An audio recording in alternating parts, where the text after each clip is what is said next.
hamdalillah nahmaduhu wa nasta'inuhu wa nastaghfiruh wa na'udzu billahi min shururi anfusina wa min sayyiati a'malina. Man yahdihillahu fala mudhillalah wa man yudlil fala hadiyalah. Asyhadu an la ilaha illallah wahdahu la syarikalah wa asyhadu anna Muhammadan abduhu wa rasuluhu alladzi la nabiyya wa la rasula ba'dah. Allahumma shalli wa sallim wa barik ala Muhammad wa ala alihi wa sahbihi wa man tabi'ahum bi ihsan, amma ba'd. Babu Islami Abi Dzarrin Al-Ghifari. Masuk Islamnya Abu Dzar Al-Ghifari. Nama aslinya Jundub atau Jundab bin Junadah bin Sufyan bin Ubaid bin Haram bin Ghifar. Ghifar itu dari Bani Kinanah, makanya disebut Al-Ghifar. Satu suku, ya, satu kabilah yang ada di Saudi Arabia Utara menuju ke Syam. Hadisnya disampaikan oleh Ibnu Abbas.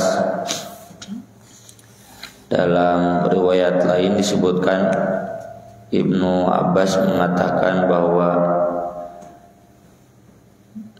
dia menyatakan pernyataan dari Abu Dzar.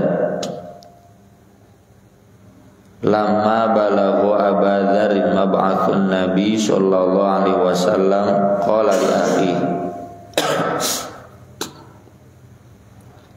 Ketika sampai kepada Abu Dzar berita tentang diutusnya Nabi sallallahu alaihi wasallam, maka dia berkata kepada saudaranya namanya Unes. Dia seorang syair, kahin, sahir, lengkap lah. Tukang syair, tukang buat lagu, nyadukun, tukang sihir. Sedangkan Abu Dzar ini tokoh di kaumnya, di Bani Ghifar. Maka dia berkata kepada saudaranya yang tukang syair, tukang sihir, dan tukang tenung itu, irkab ila hadzal wadi, naiklah kendaraan, berangkatlah ke lembah itu, karena kan Makkah ada di lembah, ya. Di Al-Quran juga kata Nabi Ibrahim, biwadin ghairi dzi zar'in, lembah yang tidak ada pepohonan.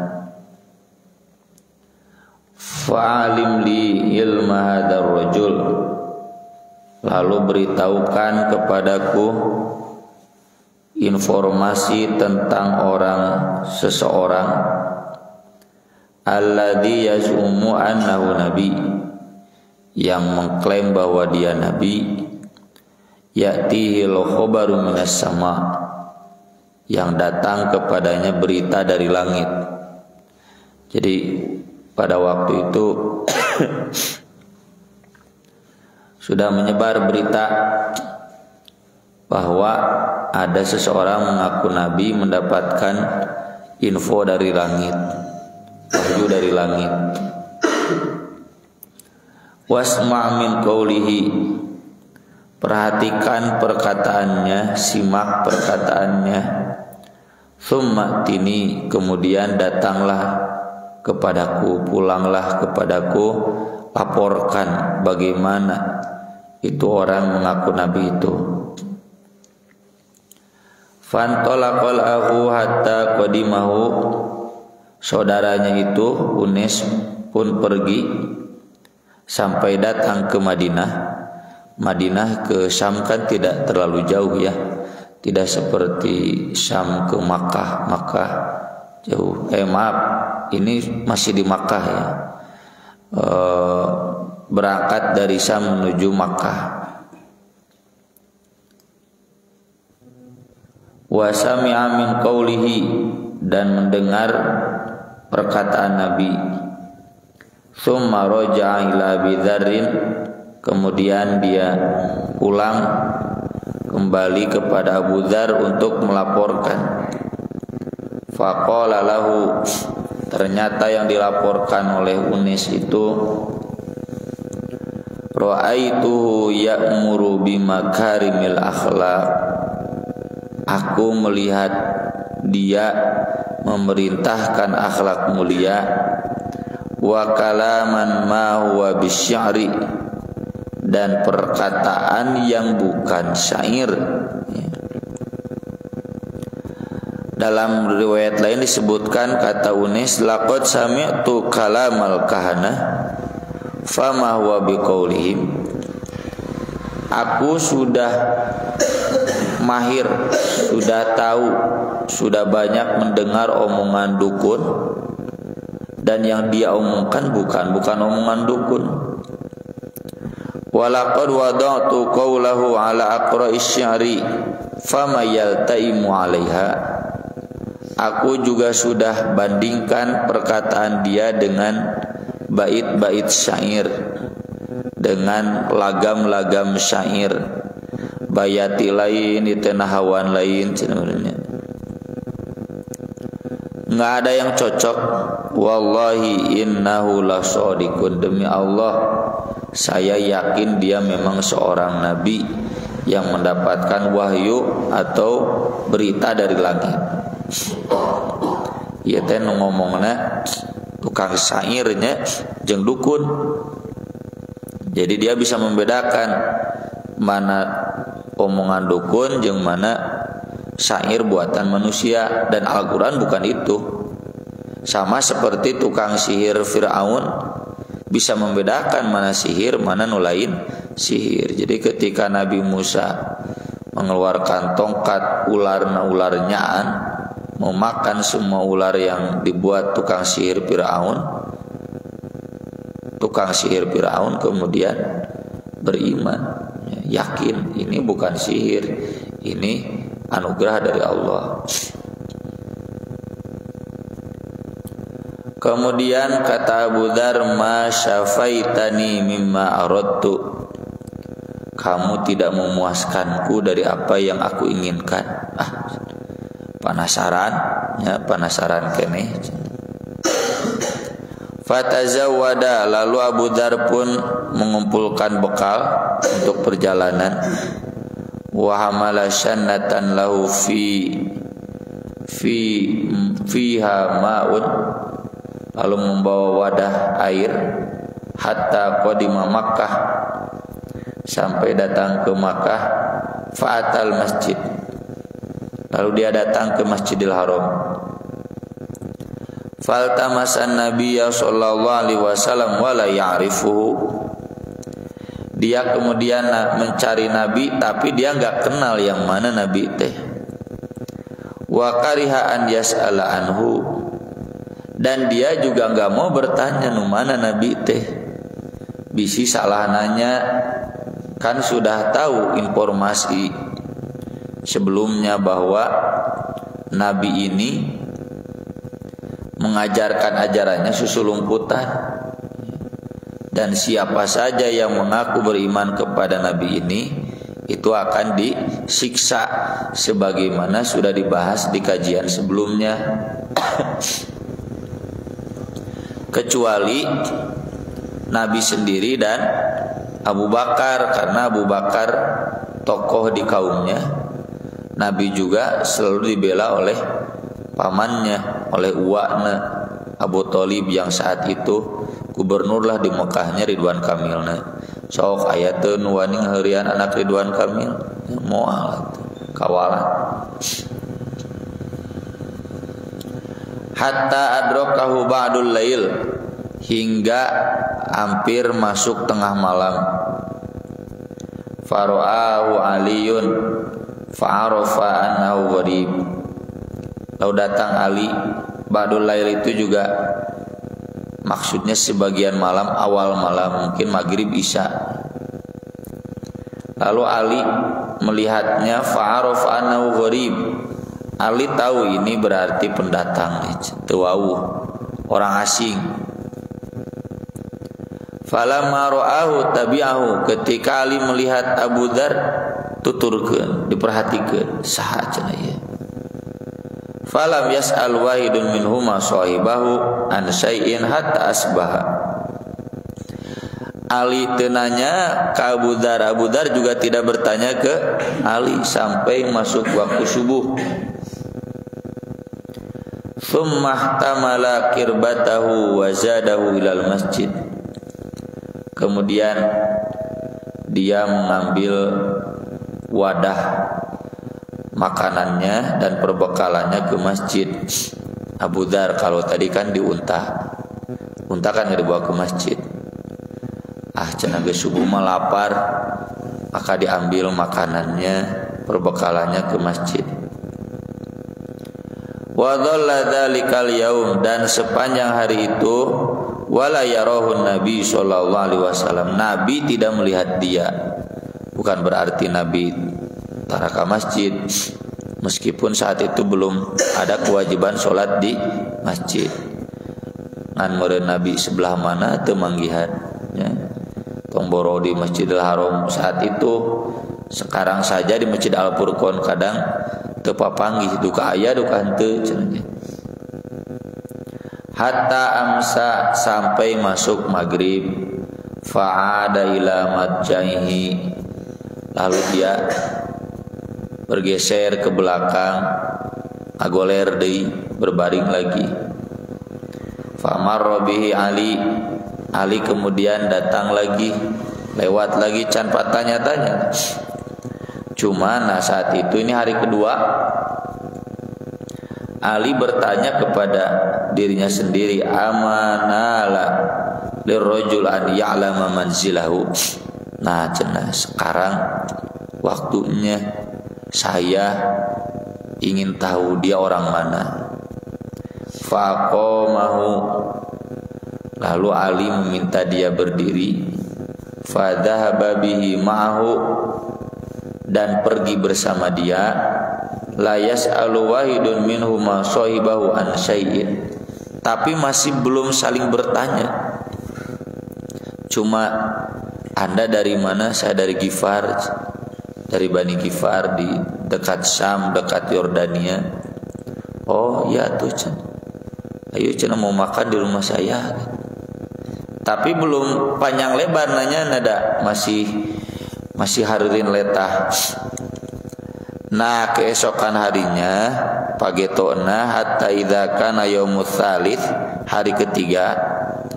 Fa'ada Aliun ala mithli dzalik, Ali demikian.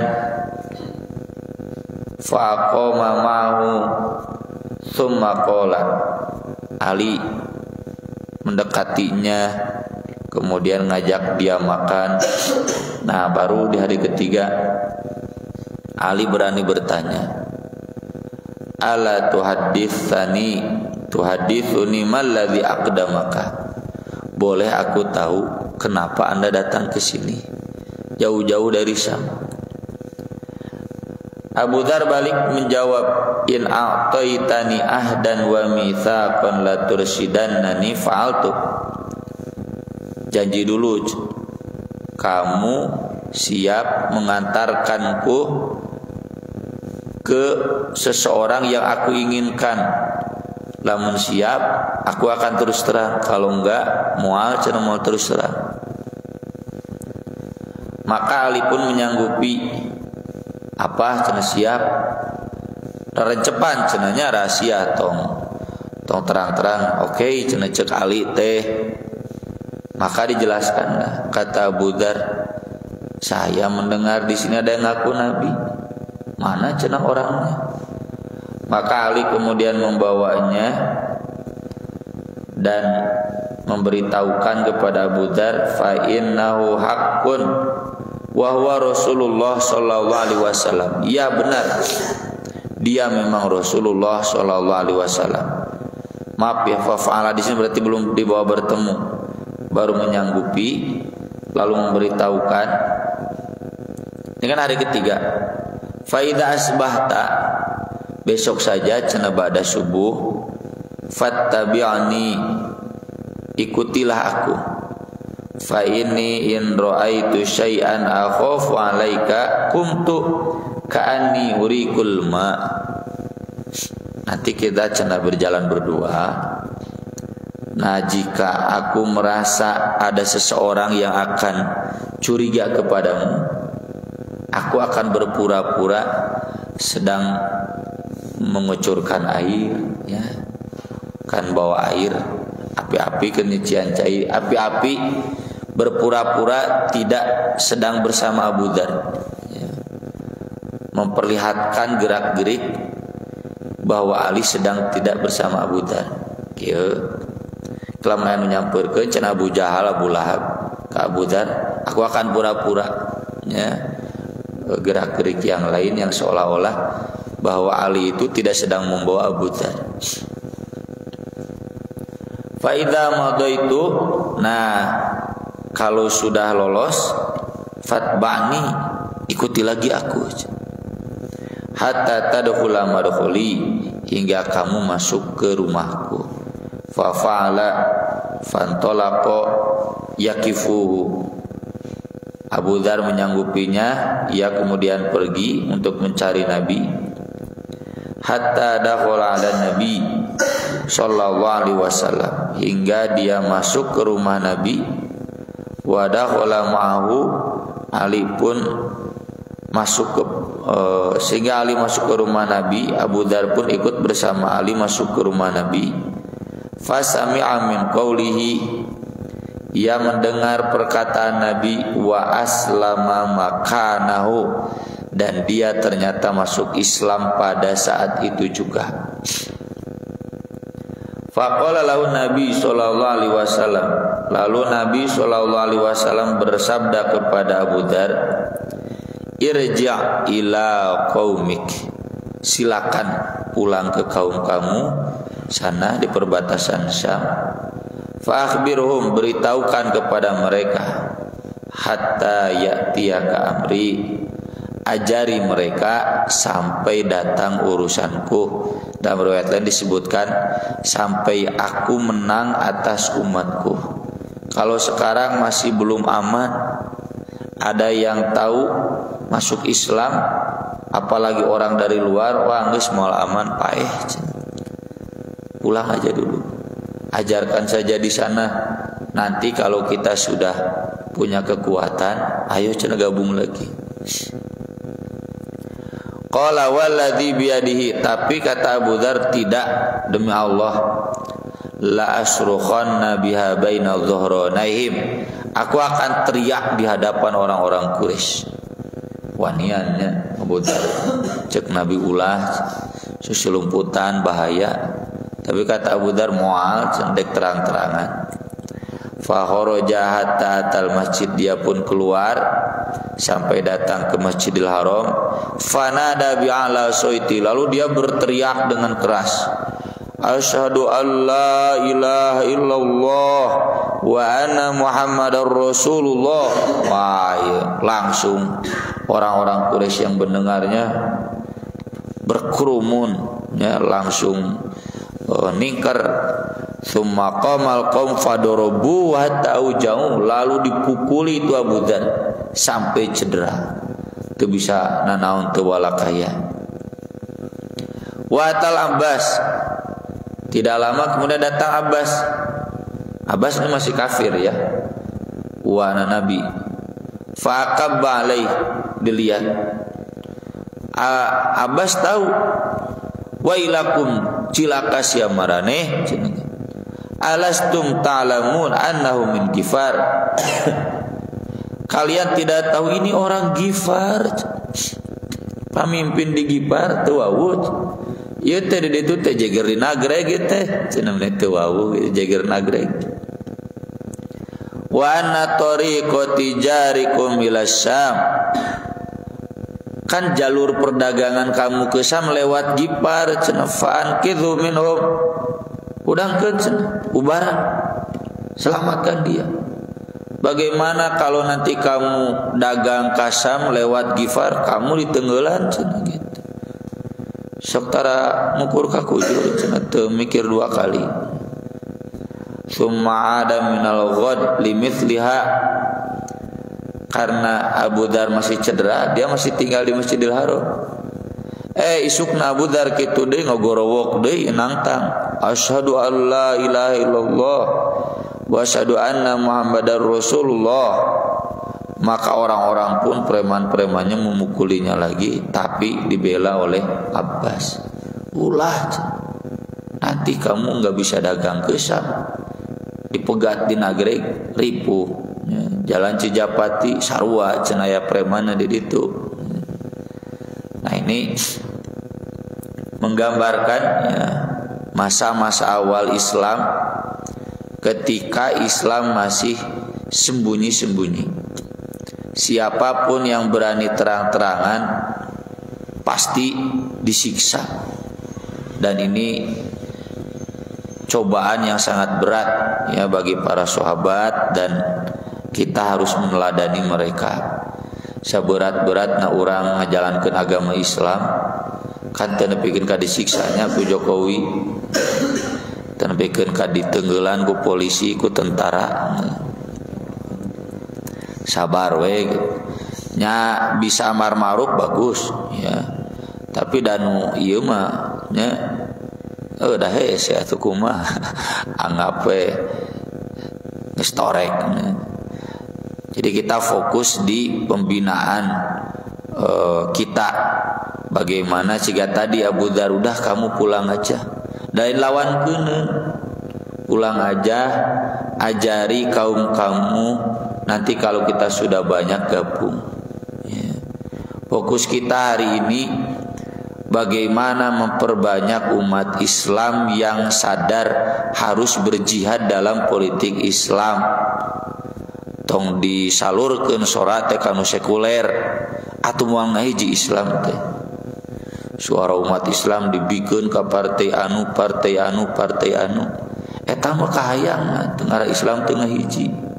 Hijikeun suara umat Islam tadi partai-partai Islam, partai-partai Islam ke bisa ngahiji. Cina partai Islam na tengah hiji tong dipilih atuh partai Islam na tengah hiji mah. Cina partai Islam na kajen golput ya. Lebih baik daripada kita menyalurkan suara, dan ini PR besar. Bagaimana kita menyadarkan umat Islam, menambah jumlah umat Islam, nguatkeun umat Islam. Da lain lawan keun lain ya. Eta FPI wae kakara sakitu ngalawan ya, dibantai ya.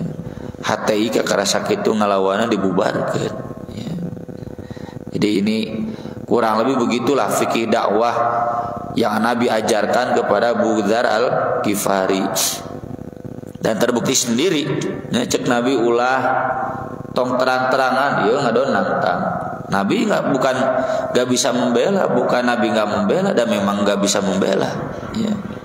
Nabi sendiri kan kemarin sudah dijelaskan, beliau aja dicekek ke sholat atau ditindihan ku kadut onta ya ketika sujud. Jadi Nabi sendiri dalam posisi lemah.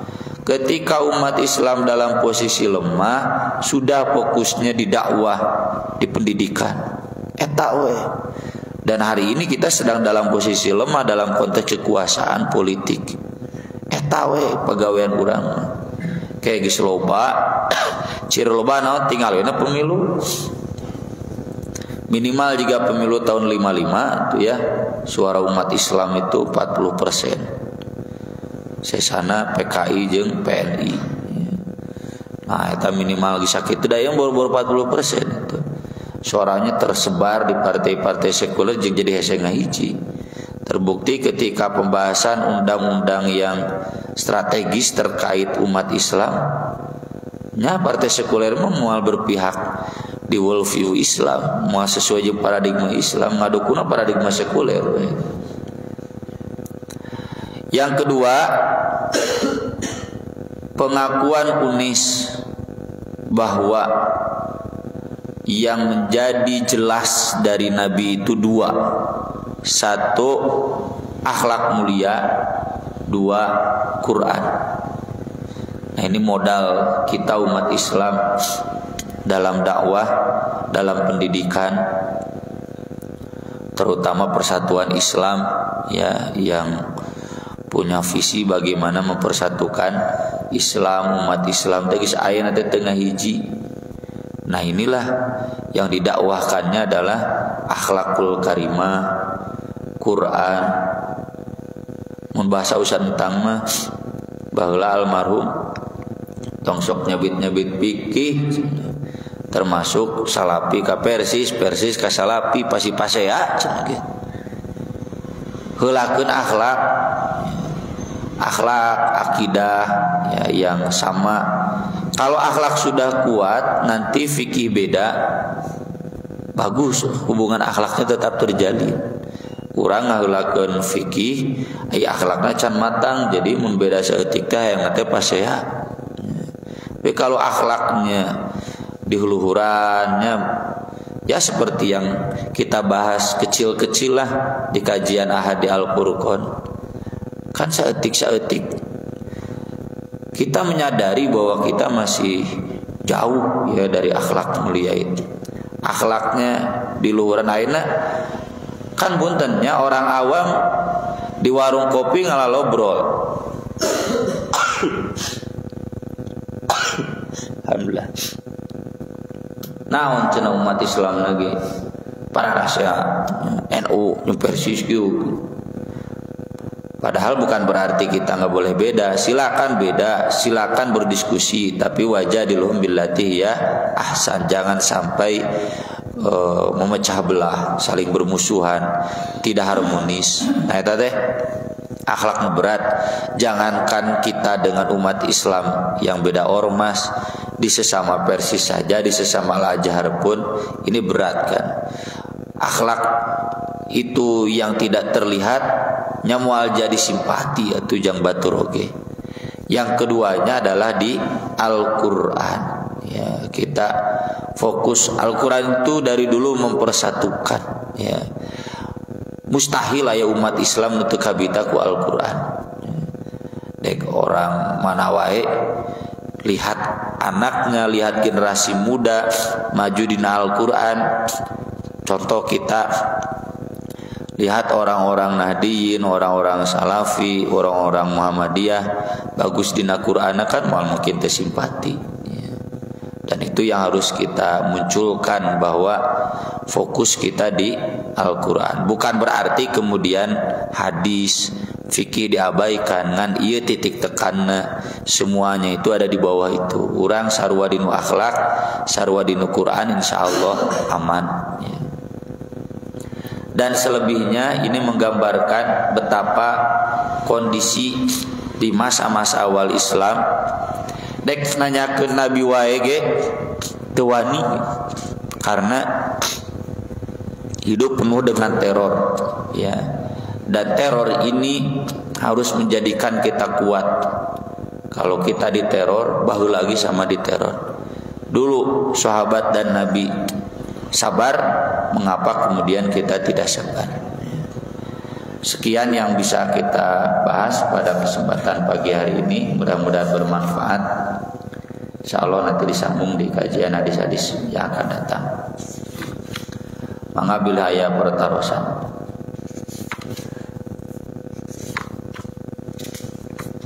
Cekap atur nuhun. Aqulu qouli hadza wa astaghfirullah li wa lakum. Subhanakallahumma bihamdik asyhadu an la ilaha illa anta astaghfiruka wa atubu ilaik. Wassalatu wassalamu ala Rasulillah. Wassalamu alaikum warahmatullahi wabarakatuh.